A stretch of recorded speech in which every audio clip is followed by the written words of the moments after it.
नमस्कार, ये आकाशवाणी है। अभी आप रैनोमी से समाचार सुनेंगे।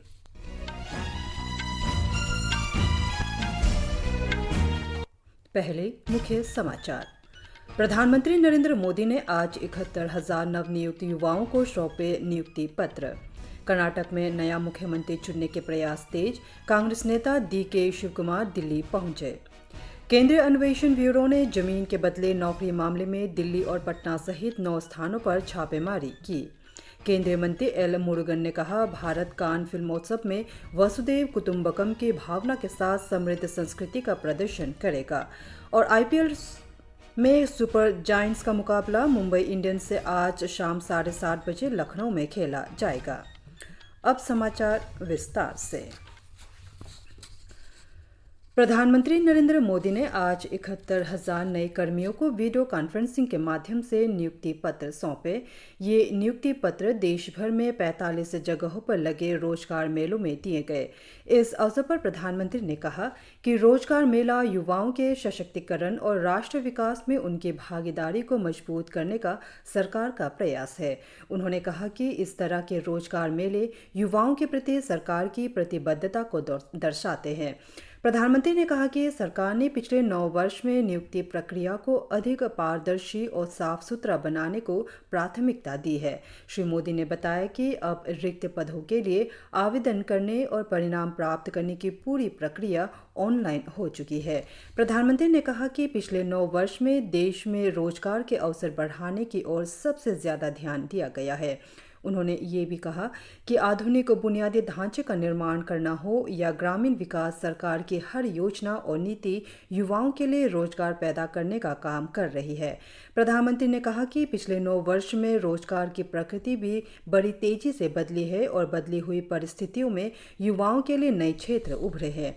केंद्र सरकार निरंतर इन क्षेत्रों में युवाओं की मदद के लिए काम कर रही है। मुद्रा योजना के संबंध में प्रधानमंत्री ने कहा कि इस योजना के अंतर्गत 23 लाख करोड़ रुपए का भुगतान हुआ है और इस योजना ने अप्रत्याशित रूप से उद्यमिता और रोजगार को बढ़ावा दिया है। इस अवसर पर केंद्रीय कार्मिक, लोक शिकायत और पेंशन कार्य मंत्री डॉक्टर जितेंद्र सिंह ने कहा कि ये नियुक्तियां केंद्र सरकार के विभिन्न मंत्रालयों और विभागों में की गई हैं। ये रोजगार मेले रोजगार सृजन के प्रधानमंत्री के सर्वोच्च प्राथमिकता की दिशा में अगला कदम है। आशा व्यक्त की गई है कि इस तरह के रोजगार मेले आगे और रोजगार के सृजन तथा युवाओं को सार्थक अवसर प्रदान करने के लिए उत्प्रेरक का काम करेंगे ताकि उनका सशक्तिकरण हो सके और राष्ट्र विकास में उनकी भागीदारी हो सके।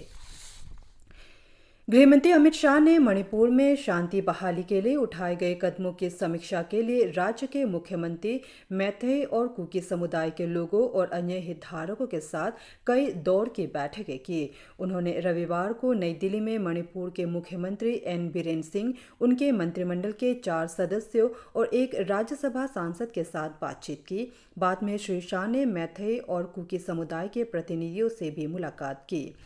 इन बैठकों के दौरान श्री शाह ने मणिपुर में 2 समुदायों के बीच हिंसा के बाद शांति स्थापित करने के लिए उठाए गए कदमों की समीक्षा की। उन्होंने हिंसा करने वालों के विरुद्ध कठोर कार्रवाई करने का निर्देश दिया और केंद्र सरकार की ओर से शांति बहाली के लिए पूर्ण सहायता और समर्थन देने का आश्वासन दिया। गृहमंत्री ने यह भी आश्वासन दिया कि राज्य सरकार राज्य के विभिन्न समुदायों को सुरक्षा प्रदान के लिए सभी कदम उठाएगी।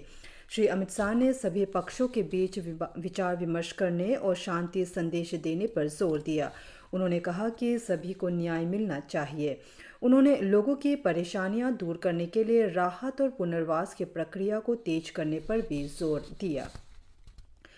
कर्नाटक के नए मुख्यमंत्री के चयन के लिए राजनीतिक गहमागहमी जारी है। इस पद के 2 प्रबल दावेदार सिद्धारमैया और DK शिवकुमार कांग्रेस नेतृत्व के साथ विचार विमर्श के लिए दिल्ली में हैं। शिवकुमार पार्टी आलाकमान के बुलावे पर आज दोपहर दिल्ली पहुंचे, वहीं सिद्धारमैया कल से ही राष्ट्रीय राजधानी में हैं। कर्नाटक विधानसभा चुनाव में कांग्रेस के स्पष्ट बहुमत के बावजूद मुख्यमंत्री को लेकर अभी स्थिति साफ नहीं है। 224 सदस्यों वाली कर्नाटक विधान विधानसभा में कांग्रेस ने 135 सीट जीती। पार्टी के केंद्रीय पर्यवेक्षकों ने कल कांग्रेस अध्यक्ष मल्लिकार्जुन खड़गे को नवनिर्वाचित विधायकों के विचारों से अवगत कराया। पार्टी सूत्रों के अनुसार श्री खड़गे अंतिम निर्णय की घोषणा करने से पहले सोनिया गांधी, राहुल गांधी और प्रियंका गांधी वाड्रा से विचार विमर्श करेंगे। रविवार को बेंगलुरु में कर्नाटक कांग्रेस के विधायक दल की बैठक में पारित एक पंक्ति के प्रस्ताव में कांग्रेस अध्यक्ष मल्लिकार्जुन खड़गे को विधायक दल का नया नेता चुनने के लिए अधिकृत किया गया था।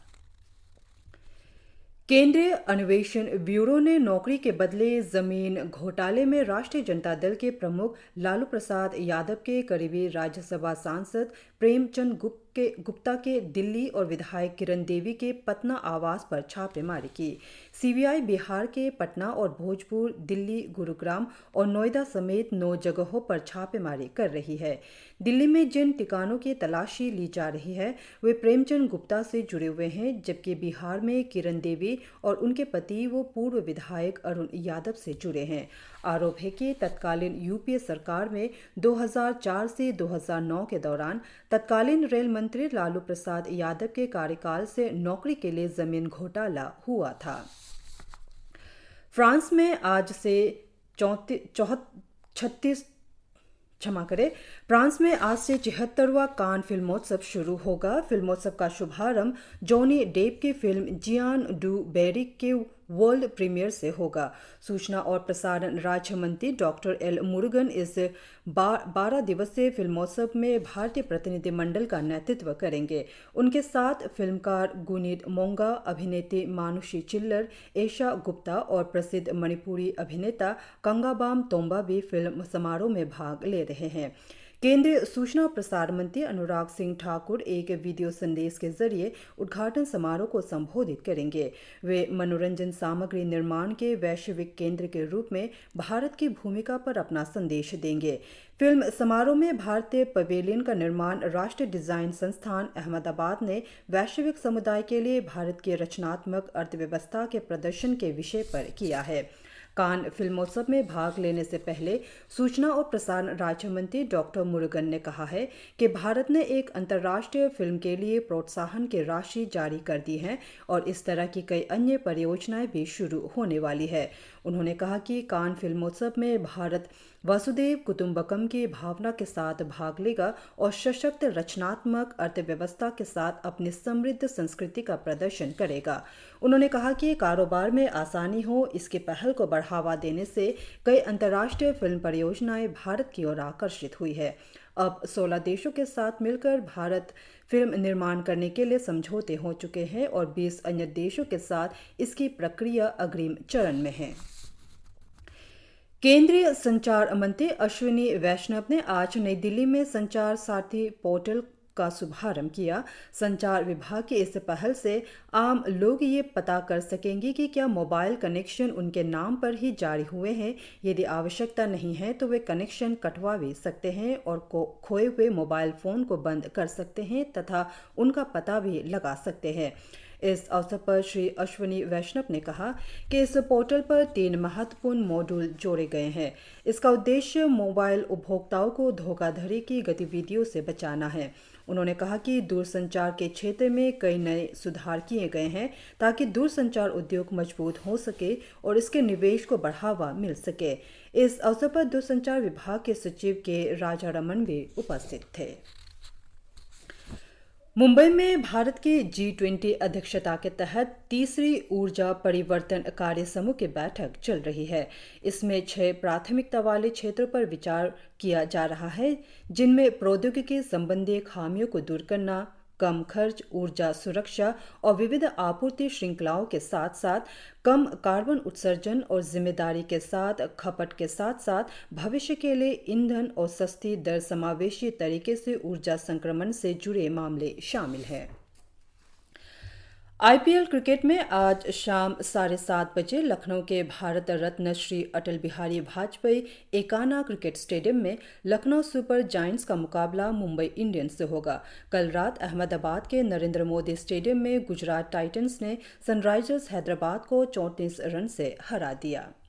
इसी के साथ समाचार बुलेटिन समाप्त हुए। नमस्कार।